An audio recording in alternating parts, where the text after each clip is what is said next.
Bonjour tout le monde, ici c'est Justin et bienvenue dans cette toute autre vidéo. Et aujourd'hui je suis avec Joas Aplogan, un juriste expert en immobilier. Et dans cette vidéo nous allons vous parler de beaucoup de choses. Mais avant de découvrir Joas Aplogan, je vous invite déjà à vous abonner et d'activer la cloche des notifications pour être informé de toutes les prochaines publications qui arrivent sur cette chaîne. Joas, merci beaucoup d'avoir accepté notre invitation et merci de te prêter à ces jeux et surtout d'apporter ces contenus. Alors merci beaucoup et bienvenue sur cette chaîne. C'est moi, Justin, c'est moi. C'est moi qui te remercie. Ok, alors très rapidement, est-ce que tu peux te présenter aussi aux abonnés qui nous regardent et qui te découvrent déjà au travers de cette vidéo? Je suis Joas Aplogan. Je suis béninois d'origine. Mon CV, il peut se faire en quelques étapes après le bac. J'ai fait une licence 1 en droit français, licence 2 en droit français. J'ai fait un BTS notariat. Je suis rentré parce que j'aspire à devenir notaire. Je suis rentré en notariat par le biais d'un BTS. J'ai fait une licence professionnelle des métiers du notariat. Je suis venu à Dakar pour m'acclimater avec le droit OHADA, puisque je compte exercer dans mon pays, le Bénin. Et j'ai malheureusement repris une licence privée, en droit privé, donc j'ai 2 licences. Je suis titulaire de 2 licences. J'ai un master et là je suis en fin de cycle en master 2 en droit notarial et gestion du patrimoine. Donc voilà.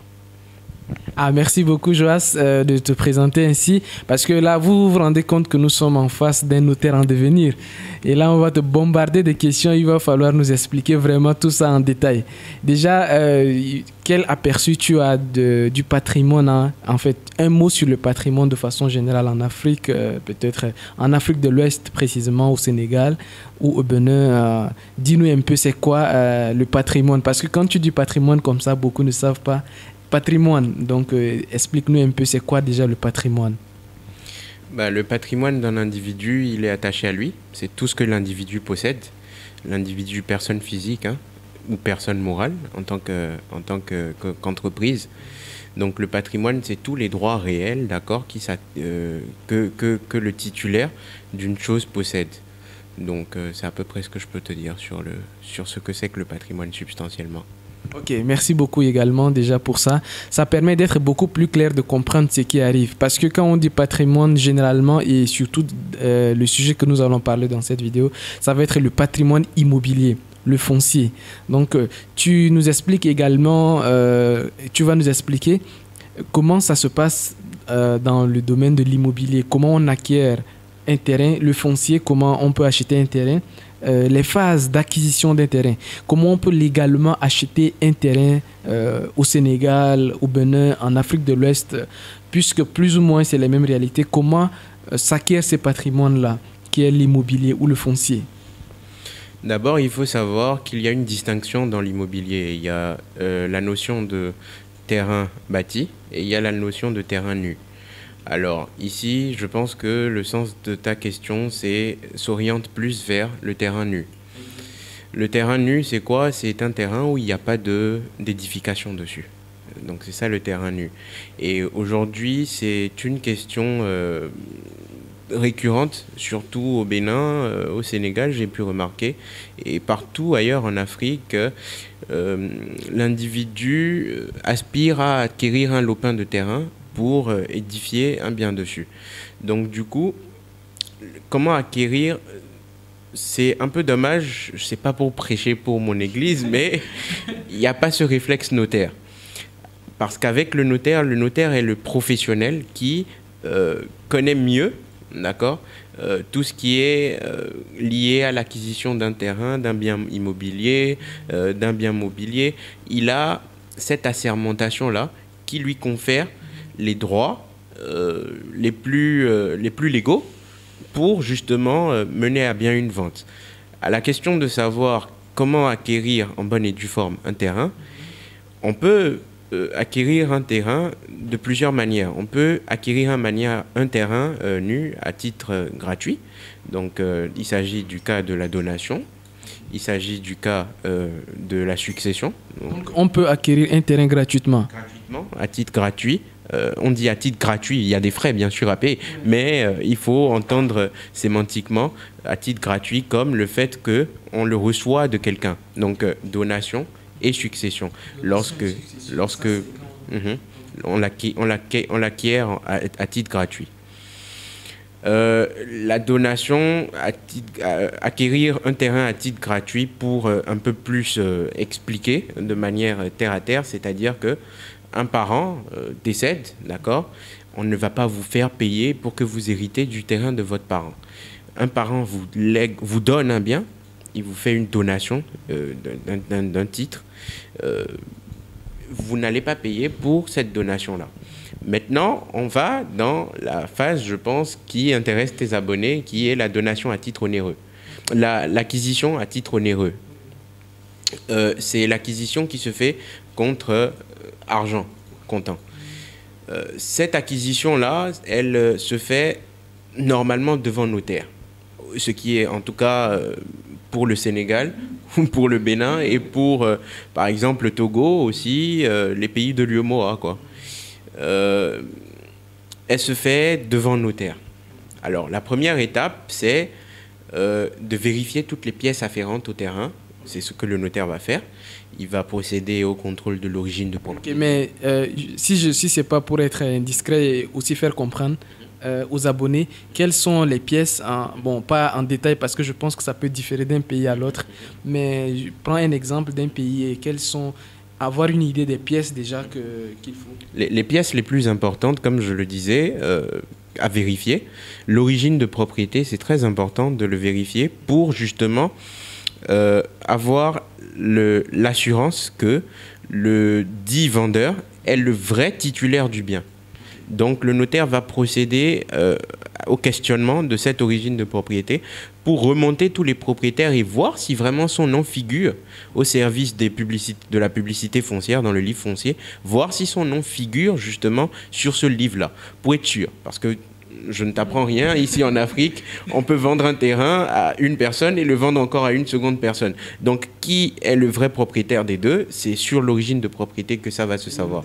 Le notaire vérifie ça. Après, il y a les pièces courantes, hein, tout ce qui est carte d'identité de l'acquéreur, tout ce qui est titre foncier, son titre foncier, son titre foncier qui est la preuve même et tout, qu'il est vraiment et tout le propriétaire. Mais l'origine de propriété, comme je le dis, c'est vraiment pour vérifier, pour confirmer vraiment le titre de propriété.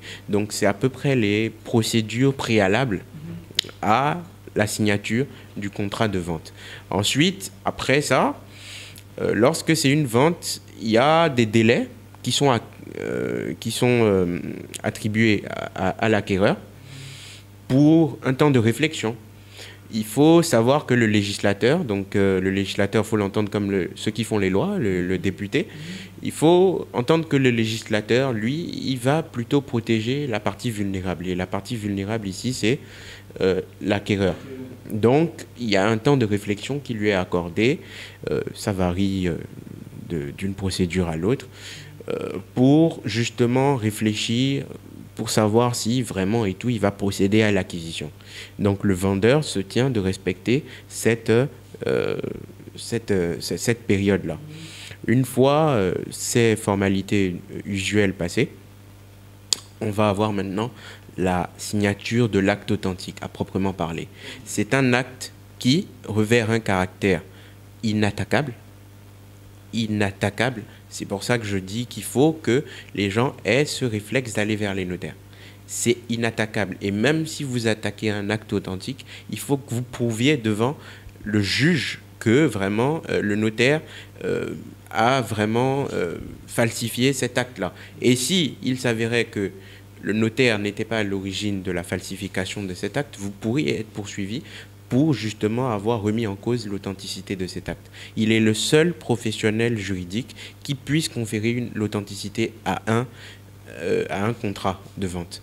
Donc, contrat de vente fait, le notaire appelle les deux parties, l'argent sera versé sur le compte du notaire qui est un compte séquestre, personne n'y touche, la somme est bloquée, jusqu'à ce que les droits de mutation soient payés. La mutation, c'est lorsque le bien quitte le patrimoine du vendeur pour aller dans le patrimoine de l'acquéreur. Donc, du coup, une fois ces biens-là faits, c'est là seulement que le notaire procédera au transfert de l'argent sur le compte du vendeur. Donc, d'où cette assurance-là. Il y a des formalités postérieures, ce sont les droits d'enregistrement. Donc, mettre dans le livre foncier le nom du nouvel acquéreur. Il y a plein d'autres procédures aussi, comme la publication dans le journal officiel, les journaux d'annonces légales, et toutes ces sortes de procédures, là, les timbres fiscaux, tout ça. Voilà. Donc, ça se passe en 3 étapes. L'ouverture du dossier, la signature de l'acte et les formalités postérieures. Ça, c'est... je peux dire, ça, c'est ce qui est recommandé. Mais on voit généralement en Afrique des ventes qui ne sont pas faites devant notaire. Et ça, déjà, que j'ai une question qui me passait tout à l'heure en tête. Tu parlais de titre foncier. Déjà, le titre foncier en lui-même, c'est quoi? Et les ventes qui ne sont pas faites devant notaire. Alors, est-ce que c'est légal ou bien c'est pas légal? Et sinon, quels sont tes conseils? Une vente qui n'est pas faite devant un notaire, bon, l'avis est partagé sur la doctrine. À mon sens, elle n'est pas légale. Parce qu'une vente doit revêtir un caractère authentique. Il ne faut pas que demain, après que vous ayez acheté votre bien, quelqu'un puisse venir vous dire qu'il est litigieux. Du coup, pour éviter tout ça, il vaut mieux passer devant un notaire. Vous comprenez? Maintenant, quelqu'un qui, je prends un exemple, le cas de quelqu'un qui, entre cousins, on connaît la notion de cousin, on connaît la notion de cousin en Afrique, entre connaissances même, qui, voilà, je te vends mon bien, voilà l'acte de vente, voilà le titre foncier, voilà mon titre de propriété, tout ça, voilà toutes mes pièces afférentes, tiens mon bien.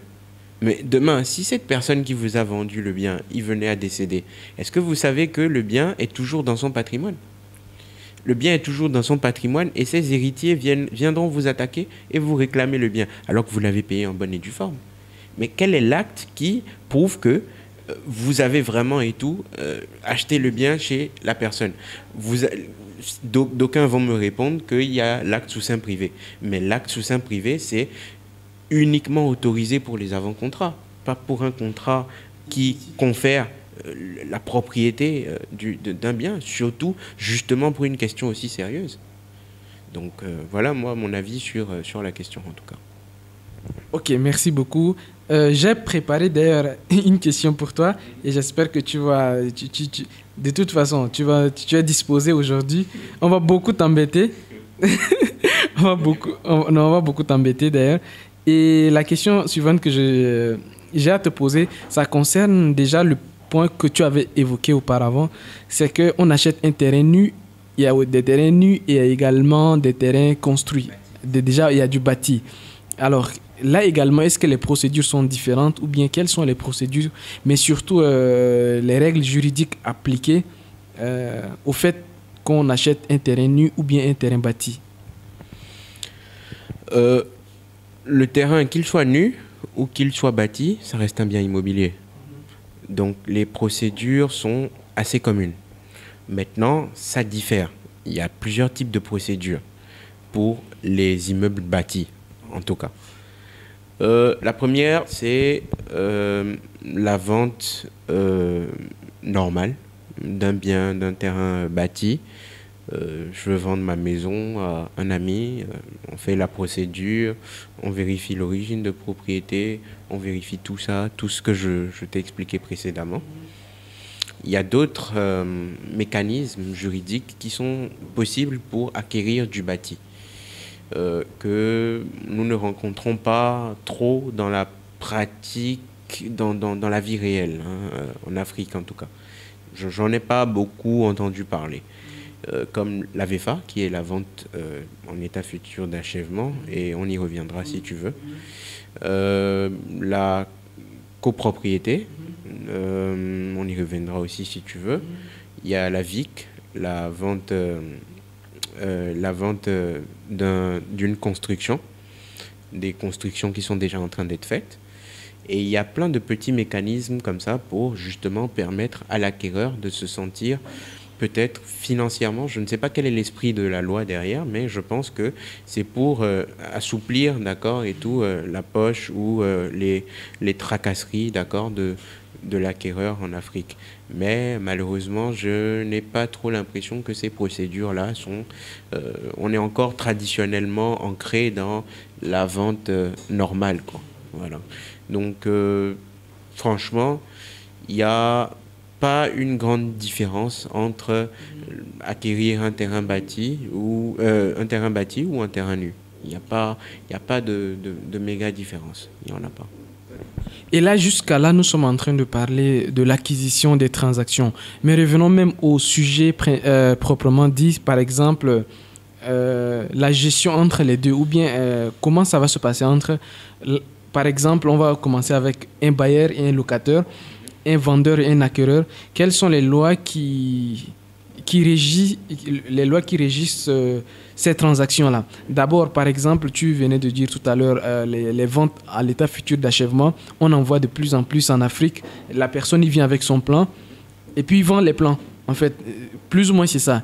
C'est sur la base des plans qu'il vend déjà ces maisons. Il y a également des systèmes où le gars il est en train de construire et arrivé à un moment donné, il n'a peut-être plus d'argent pour continuer et il a des contraintes qu'on ne sait jamais, qu'on ne sait pas, mais qu'il vend quand même, il souhaite vendre cette maison qui est en cours de construction ou bien qui est en arrêt.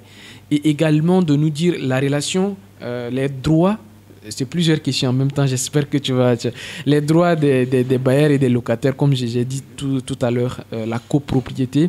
De plus en plus, on voit aussi ça maintenant en Afrique. Vous êtes dans le même immeuble, vous prenez les mêmes escaliers, vous avez des espaces communs, des espaces différents, achetez des appartements dans ces genres de situations. Quel est l'aspect juridique lié à ces genres de transactions? Bon, je vais commencer par la fin, par la copropriété. La copropriété, c'est un immeuble dont la propriété est partagée en plusieurs personnes. On a les copropriétaires qui sont les propriétaires, d'accord, des différentes parties individuelles et des parties communes dans la copropriété. Est-ce que vous savez que lorsque vous êtes dans une copropriété, le plafond, c'est un espace commun? Ah oui. Le hall d'entrée, c'est un espace commun. Ouais. Le sol, même, c'est un espace commun. Donc, bon, ça, c'est au sens de la loi. Hein. Oui. La copropriété, après, c'est plusieurs propriétaires. On a des assemblées générales qui se réunissent une fois l'an pour discuter justement des décisions afférentes à la copropriété. Donc, il y a les décisions d'aliénation, il y a les décisions d'administration, il y a les décisions de travaux, gros œuvres ou petits travaux. Tout ça se discute entre les copropriétaires. Chacun a des parties individuelles, donc l'espace que vous avez acheté, et les parties communes appartiennent à l'ensemble des personnes. La copropriété administrativement est coiffée par le syndic de copropriété. Souvent, les propriétaires n'ont pas le temps, ou on peut même désigner un copropriétaire dedans qui n'a que ça à faire, mais généralement, ils n'ont pas le temps, donc ils prennent un syndic de copropriété qui, lui, va vraiment administrer tout ce qui est décision de... C'est lui qui va représenter la copropriété devant les tiers. Pour justement contrôler son action, on va prendre justement un président d'assemblée générale, donc des copropriétaires, qui va contrôler l'action du syndic. Donc la copropriété, c'est des quotes-parts. Donc chacun a une partie de l'immeuble. En fonction de ça, il aura des pouvoirs décisionnels en assemblée générale. Il va pouvoir voter oui ou non pour tel ou tel travaux. Donc voilà un peu comment s'organise une copropriété. Ensuite, tu m'as parlé du locataire et du bailleur. Oui. Ça, c'est un autre domaine. Le locataire et le bailleur, c'est une relation de, j'ai envie de dire, Tom et Jerry. Ça ne finira jamais. Ça ne finira jamais. Donc, ce qu'il faut savoir, non, plus sérieusement, ce qu'il faut savoir substantiellement sur le locataire et le bailleur, c'est du droit de la location, hein. Le bailleur, c'est celui qui loue et le locataire, c'est celui qui loue. C'est celui qui loue le bien. Donc, il faut savoir que on a plusieurs types de baux. On a des bails à usage d'habitation, on a des bails à usage professionnel, on a des bails on a même des baux amphithéotiques aujourd'hui. Ce sont des baux sur lesquels j'aimerais bien revenir plus tard dans l'émission pour justement permettre à tous ces entrepreneurs liés à l'agronomie, à la terre et tout, de pouvoir savoir ce que c'est que le bail amphithéotique. On a plusieurs types de baux. Et en fonction de ces baux, nous allons avoir des durées qui vont permettre aux locataires d'user du bien. Parce que pour que on puisse dire que Justin est propriétaire d'un bien, Justin doit avoir 3 droits réels sur le bien. L'usus, donc le droit d'user du bien. Le fructus, le droit de jouir des fruits du bien, donc des fruits qui vont générer.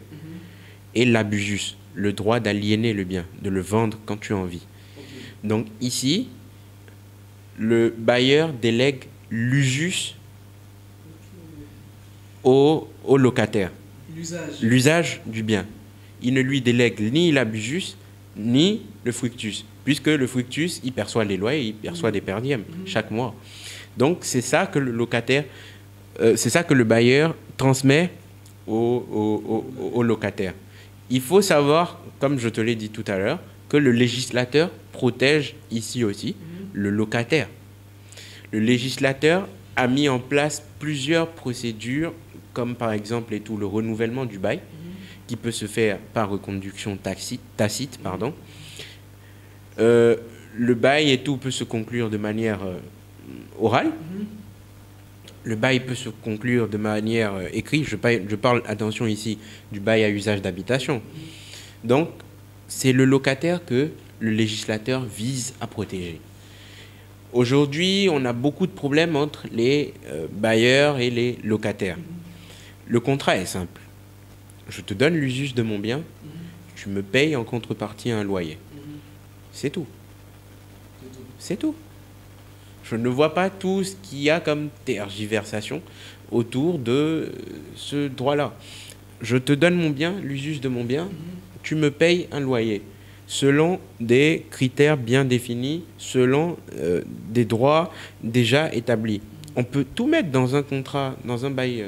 Bon, il y a bien sûr des choses que la loi interdit, mais vous pouvez vous entendre. Le mois prochain, le loyer passera. Si c'est d'un accord commun, voilà.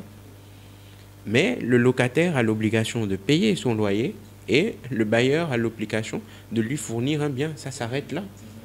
Maintenant, un conseil que je peux donner aux locataires, c'est de faire cette procédure. Je ne l'ai vue nulle part ici. C'est de faire ce qu'on appelle un état des lieux. L'état des lieux est souvent bâclé et c'est ce qui emmène après les problèmes de « il m'a pas donné ma caution, j'ai payé plus tôt, les bâtiments n'étaient pas comme ça ». Non, faites un état des lieux en bonne et due forme. Le locataire vient avec son expert ou peu importe la personne qu'il veut. Oui, l'huissier est le plus habilité ici. Ou ils peuvent prendre un notaire aussi. C'est pas mal. C'est pas mal. Le bailleur vient avec son officier de justice. Ils font les constatations, ils font les états des lieux en bonne et due forme. Cela empêchera et anticipera tout problème à l'avenir. Donc c'est le seul conseil que je peux donner sur la location. Maintenant, pour terminer, sur la VFA. La VFA, c'est, comme tu l'as dit, la vente en état futur d'achèvement. C'est une vente qui se fait sur plan. Comment expliquer ça de manière simpliste ? La VFA, c'est, vous avez un terrain, nu. Vous êtes promoteur immobilier. Vous avez envie de faire des édifices dessus et de donner un certain style. Vous avez un projet immobilier, vous avez une vision d'un projet immobilier que vous voulez voir sortir de terre. Mais vous n'avez pas les moyens. Vous allez alors procéder à ce qu'on appelle une vente sur plan, à une vente sur plan. Vous établissez les plans de votre maison avec un architecte, avec les personnes compétentes en la matière. Une fois que le plan il est réalisé, le plan va être subdivisé en lots.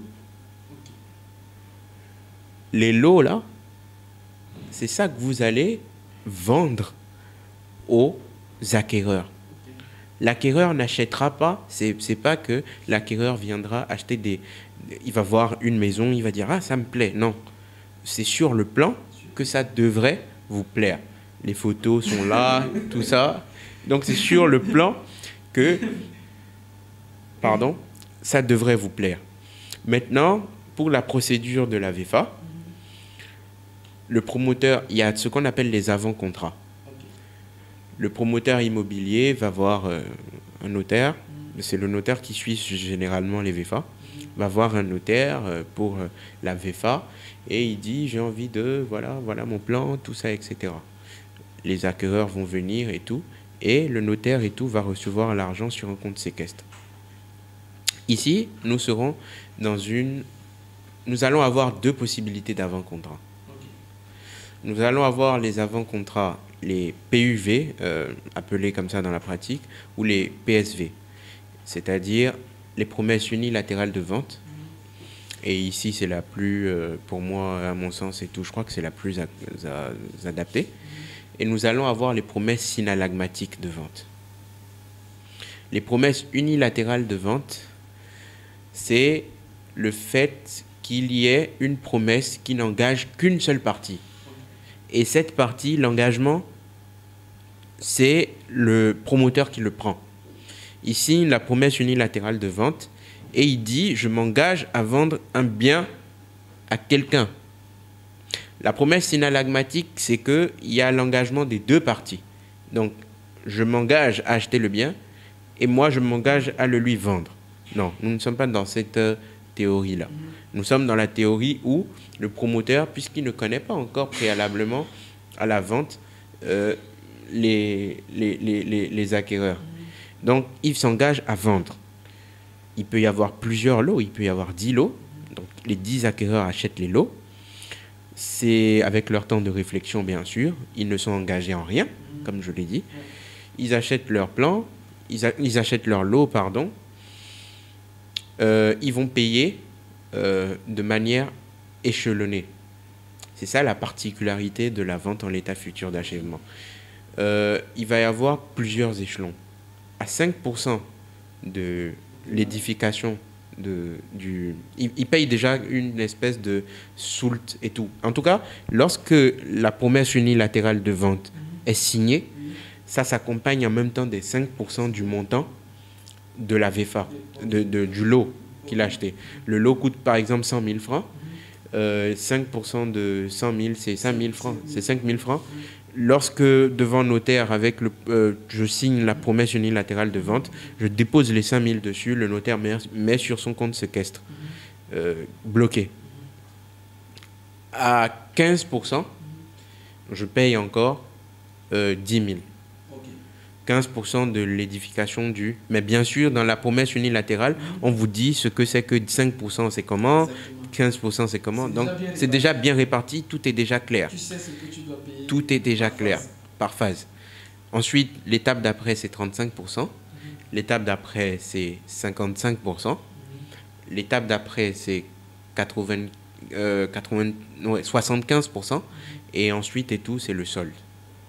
Maintenant, ça dépend aussi des pays. Il y a d'autres étapes aussi. En France, c'est pas pareil. Ici, ce que j'ai pu voir, c'est ça. Ensuite, vous finissez de payer donc cet immeuble-là, ce lot-là. Vous finissez de le payer. Vous en devenez propriétaire. Et vous avez plusieurs types de droits. un des droits postérieurs à l'achat d'un lot, on va avoir tout ce qui est isolation phonique, problème de vices cachés, vices apparents, tout ça, etc. Il faut contrôler le bien parce que vous vous êtes entendu dans un acte. Il faut contrôler le bien pour avoir le pouvoir de faire un recours en temps voulu. Lorsque vous passez le délai prévu par la loi, je n'ai pas les délais en tête, mais un délai qui me revient ici, c'est le délai du vice caché. C'est-à-dire que vous vous êtes entendu qu'il allait utiliser du bois, il a utilisé, je ne sais pas moi, il a changé, et votre voisin, il ne respecte pas le cahier de charge. Et dans votre, je sais pas moi, dans votre mur, vous voyez que l'isolation phonique n'est pas bien faite. Vous voyez que en fait le suppresseur d'eau et tout fait trop de bruit, tout ça. Donc ça, ce sont des vices cachés. Après, il y a des vices apparents, comme le mot, comme la sémantique du mot l'indique, c'est des vices qu'on voit à l'œil nu. Donc généralement, je pense qu'on peut sauter sur l'occasion et demander réparation. C'est pour ça que pour ces petites réclamations là, c'est pour ça que le législateur oblige le promoteur à prendre des assurances. Il oblige le promoteur à prendre des assurances pour justement, en cas de problème, que les assurances puissent rembourser la réparation de vices cachés ou de vices apparents. Alors, on a plusieurs types de garanties. On a la garantie biennale, on a la garantie décennale, on a la garantie... Généralement, ici, c'est décennale. Généralement, dans la pratique, ou partout même, c'est la garantie décennale qui couvre sur 10 ans, parce que en matière de construction, c'est souvent du gros œuvre, c'est sûrement tout ça. Donc, la plus répandue, c'est la garantie décennale, la plus répandue. Donc, voilà, substantiellement, j'ai été un peu long, je sais. Voilà, substantiellement, un peu ce que je peux te dire sur la VFA, la copropriété, et sur la location. Mais c'est très riche, c'est très riche. Mais il y a quelque chose là qui me revient en tête. Alors, c'est tout de suite quand tu faisais venir, ça c'est votre domaine, je ne vais pas entrer en conflit d'intérêts, mais vous, les droits de notaire, vous savez que c'est ce qui fait fuir beaucoup de clients. Est-ce que vous n'êtes pas trop cher, vous les notaires? Tu sais, lorsqu'il y a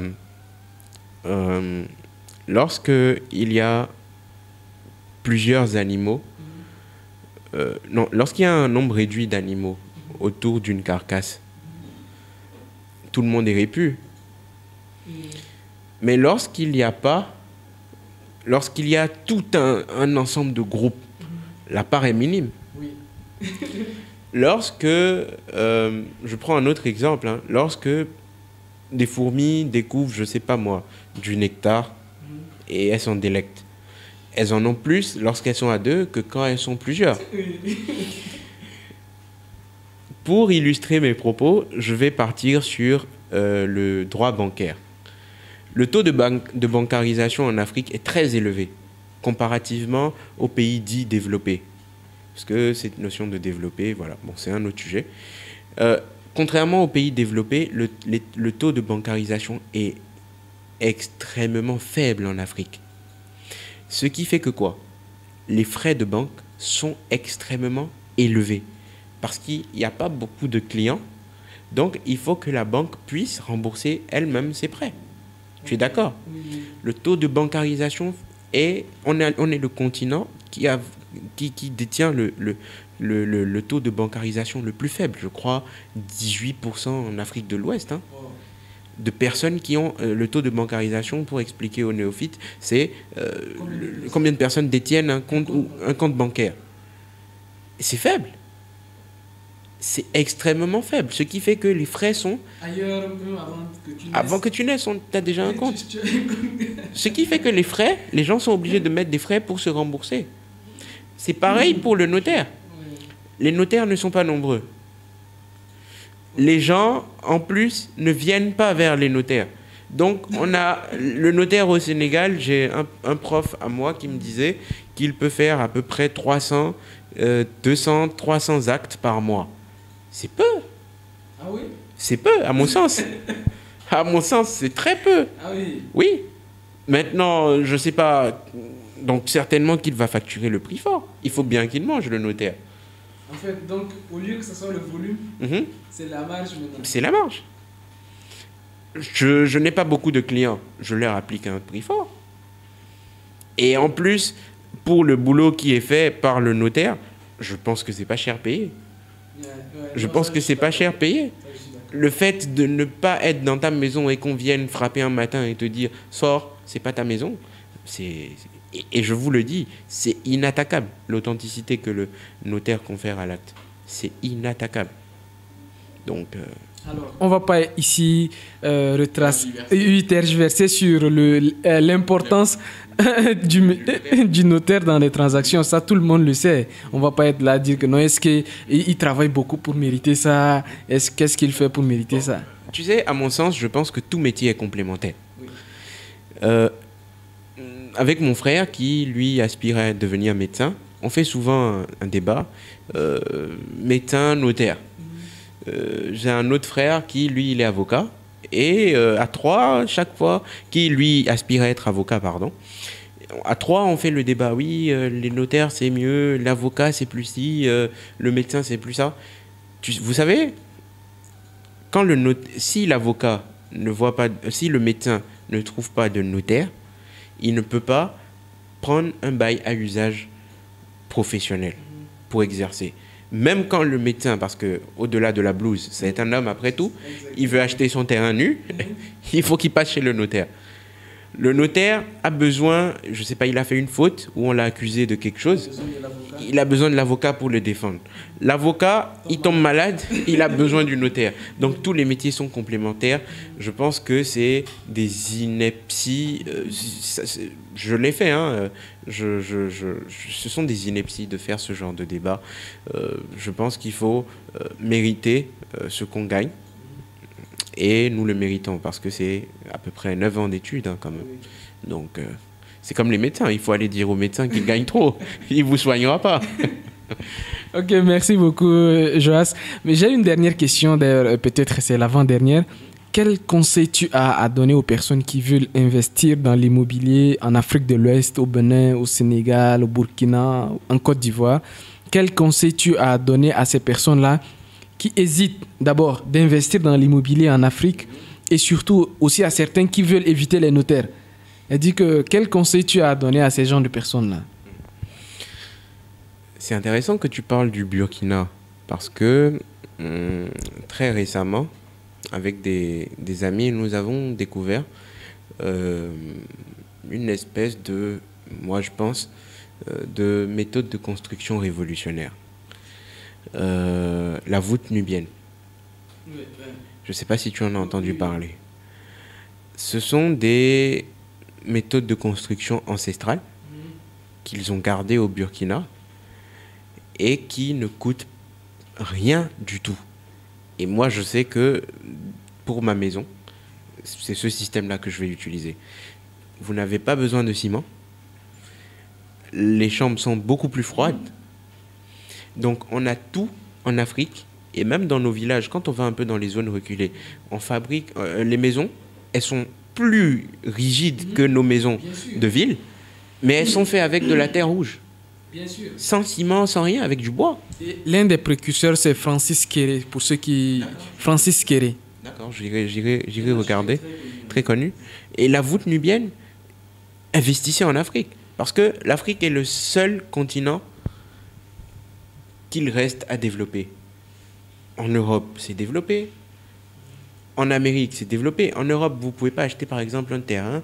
C'est fini, ça. En Europe, où on achetait et tout des terrains, où tu appelles ton maçon, il te fait ton plan, nanani. Tout c'est fait sur VFA maintenant. Tu viens, le plan est déjà fait, tout ça. Tout le monde acquiert. Il y en a encore. Mais c'est presque fini, ça. La construction normale, oui, nanani, nanana, non. Personne ne s'embête. Voilà, dans l'innovation, personne ne s'embête plus à aller chercher un maçon, il va dormir sur le terrain, on va vérifier s'il n'a pas volé le sable. Non, non, non, non. Tu payes et puis on te livre ton lot, point. Donc, du coup, pour investir en Afrique, ne fuyez pas le notaire. C'est tout ce que moi je peux vous dire. Parce qu'ils vous donnent une certaine assurance et une certaine sécurité. Venez investir en Afrique parce que demain, c'est là où tout va se passer. Il n'y a plus rien à construire ailleurs, tout est à construire ici. Et à éliminer les tisses en l'entame de l'émission, je te disais que moi, je comptais revenir au Bénin quand j'aurai terminé mon cycle de notaire. Je ne me vois pas vivre ailleurs que chez moi, personnellement. Puisque j'ai envie je dévie peut-être, mais j'ai envie de manger quelque chose, j'ai envie de manger de la pintade aujourd'hui, je sais pas. Je rentre dans ma ferme, j'attrape ma pintade, je mange mon truc au calme. J'ai envie d'aller voir... parce que c'est un autre mode. Pour quelqu'un qui a fait les deux mondes, je peux vous dire que l'Afrique, c'est vraiment là où il faut investir. Et l'immobilier ici est beaucoup moins coûteux qu'ailleurs. Aujourd'hui, regardez tous les Chinois qui s'installent. Parce que l'immobilier est moins cher. L'immobilier est accessible à tout le monde. Il y a même des promotions, des fois j'entends à la radio où ils te disent tu cotises 1000 francs par jour pour acheter un terrain. Il y a encore des zones... Par tontine. Il y a même des zones au Bénin où tu peux encore avoir des terrains à 500 000 francs. Plein. Et des zones bien situées qui vont se développer après. Et comme le disait mon grand-père, la terre ne ment jamais. Tu achètes aujourd'hui à 500 000, tu revendras forcément et tout. Même si c'est à 550 000, ça te fait quand même et tout un surplus de 50 000. Donc ce que je peux dire, c'est 1. N'évitez pas les notaires. 2. Venez investir en Afrique. 3. Faites en sorte de vous documenter sur l'immobilier, comme par exemple la voûte nubienne dont j'ai parlé, comme Monsieur Kéré dont tu as parlé tout à l'heure, tout ça. Donc il faut que les afro-descendants ou les Africains reviennent en Afrique investir parce qu'il y a encore de la terre. Il y a beaucoup de terre, vous ne pouvez même pas vous imaginer. Il y a des pays comme je pense aux pays comme le Togo, où vraiment et tout, c'est que 20% du territoire seulement qui a été exploité. Il y a encore des zones vierges, alors qu'il y a 80% encore qui, bien sûr, et tout ça, il faut faire des retapages, il y a tout ce qui est déforestation, tout ça, mais il y a toujours quand même 80% qui sont inexploités. Je pense au Congo, mais c'est vaste. C'est vaste. Donc voilà ce que je peux dire. Merci beaucoup, Joas. Est-ce que tu as un mot de la fin à nos abonnés? Abonnez-vous, c'est comme ça vous faites, non? Donc ça, tu lui fais la promotion, ça. Abonnez-vous à la chaîne et consultez les notaires. C'est ça. Merci beaucoup les amis d'être avec nous. Merci beaucoup d'avoir suivi l'interview jusqu'à ce niveau. Nous vous invitons déjà, comme Joas a dit, abonnez-vous à la chaîne et surtout n'hésitez pas de consulter les notaires dans toutes vos transactions, que ce soit immobilière ou bien quelle que soit la transaction, toute transaction patrimoniale. Franchement, on vous invite à vous rapprocher des notaires. Si vous voulez encore plus de conseils de Joas, on va vous mettre les liens. Ses contacts, pour ceux qui veulent encore plus de conseils, on va mettre les contacts de Joas dans la barre de description. Vous pouvez le contacter. Voilà, pour avoir plus d'informations sur toutes les transactions immobilières, un accompagnement personnalisé, tout ça, vous aurez son numéro dans la barre de description pour entrer en contact avec lui. Quant à moi, je vous dis à très bientôt sur la chaîne Vivre et réussir en Afrique et on se dit à très bientôt. Et ciao, ciao. Julien, c'était un plaisir. Justin, pardon. Tu es un peu fatigué. Ça a été un super plaisir.